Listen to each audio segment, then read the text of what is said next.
வணக்கம். இன்று வீட்டு படம் அழகா எழுதுனதுல நம்ம பிருந்தா செலக்ட் ஆயிருக்காங்க. அவங்களுக்கு கிளாப் பண்ணுங்க.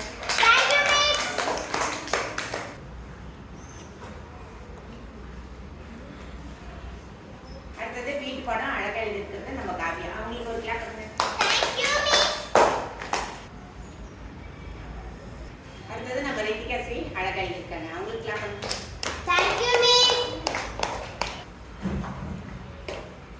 அடுத்தது நம்ம தன்யா ஹோம்வொர்க் அழகா எழுதிருக்காங்க. அவங்களுக்கு கிளாப் பண்ணுங்க.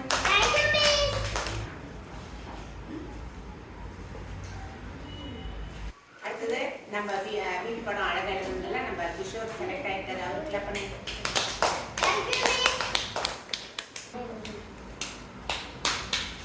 அடுத்தது கனிஷ்கா முருகன் அழகா எழுதிருக்காங்க. அவங்களுக்கு ஒரு கிளாப் பண்ணுங்க.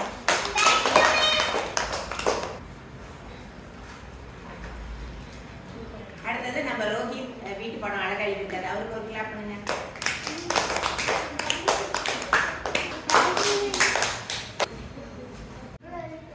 அடுத்தது நம்ம வீட்டு படம் எழுதுனதுல ஜென்சிகா செலக்ட் ஆயிருக்காங்க. அவங்களுக்கு ஒரு கிளாப் பண்ணுங்க.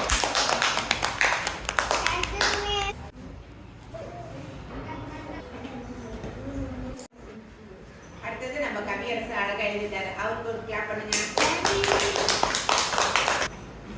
அடுத்தது நம்ம ஸ்ரீதர் அறிவியல்ல அழகா படம் போட்டுட்டு வந்திருக்காங்க.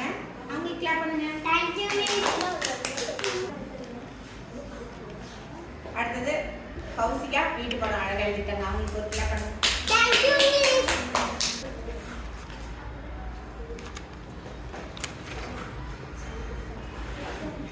மாணவர்களே, இப்ப பாத்தீங்கன்னா நிறைய பேர் ஹோம்வொர்க் அழகா எழுதிட்டு வரீங்க. இன்னும் வந்து சில பேர் எழுதாம, அதாவது சரியா ஹேண்ட் ரைட்டிங் சரியா வராம இருக்குது. அவங்களும் என்ன பண்ணணும், வீட்டில் அழகா எழுதிட்டு